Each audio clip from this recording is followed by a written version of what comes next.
Phonics, a method of teaching people to read by correlating sounds with symbols in an alphabetic writing system. Oh, well, I guess that answers all my questions.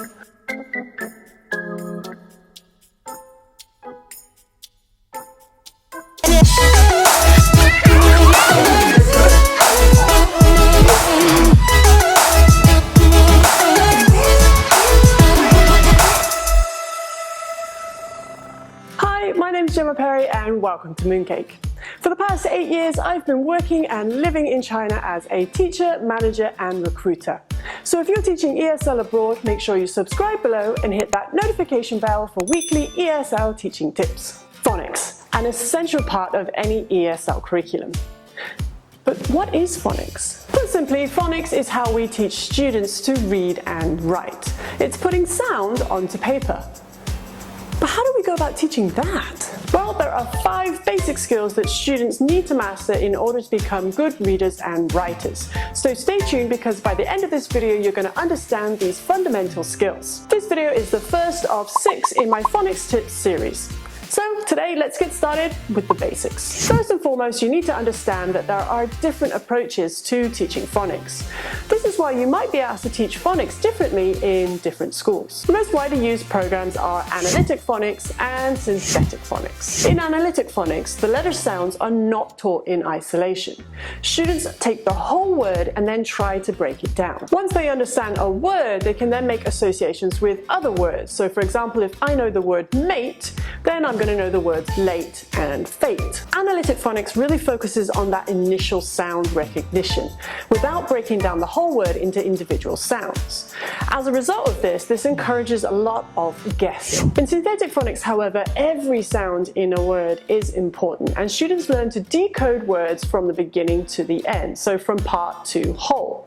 And this skill can be reversed and help students to spell. In my opinion, synthetic phonics is a much better methodology for second language learners. This is because it gives students more skills to decode unfamiliar words. And let's face it, second language learners are going to meet a lot of words that they just don't know. So today we're going to be focusing on synthetic phonics, so let's get started by looking at the 5 fundamental skills. First up is the letter sounds. Now we all know that there's 26 letters in the alphabet, but did you know that there are 44 sounds in the English language? This is why English is so confusing. Now students need to learn these sounds and the letters that represent them. That's both the uppercase and the lowercase, as well as diphthongs and digraphs, which put simply are 2 letters coming together to form a different sound. Now this is the first and most important step in students' phonics learning.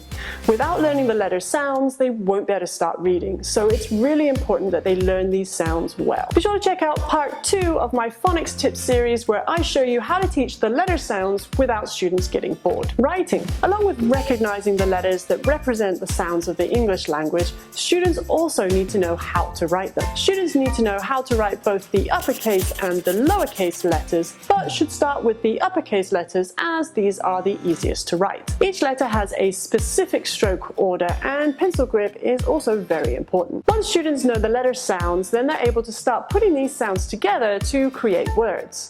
This process is called blending. Literally blending sounds together to create words. So students see a word on paper and say the individual sounds out loud. So k, ah, t. They then say those sounds a little bit faster and faster until they hear the word cat. Now blending is a skill that takes time and practice, and some students are going to learn quickly and others they're going to take a little bit longer. That's okay. Give students plenty of opportunity to practice and over time they'll learn at their own pace. Segmenting is the reverse process of blending. So instead of seeing a word as a whole, students hear the word and have to break that word down into its individual sounds. This is how students learn to spell. So they hear the word cat and they break it down into individual sounds k, ah, To learn how to do this, students need to be able to recognize that beginning, medial, and ending sound in individual words. Once again, this is a skill that will take time to develop, and some students will master this faster than others. Sight words. Sight words are words that can't be blended together or that are used with high frequency. Students need to be able to look at these words and recognize what they mean and how to use them in a sentence. So that's it, the 5 fundamental skills of synthetic phonics. Understanding these skills will help you tackle your school's phonics curriculum and understand what skills your students should be working on. If you like this video, let me know by giving it a thumbs up and by sharing with your fellow teachers.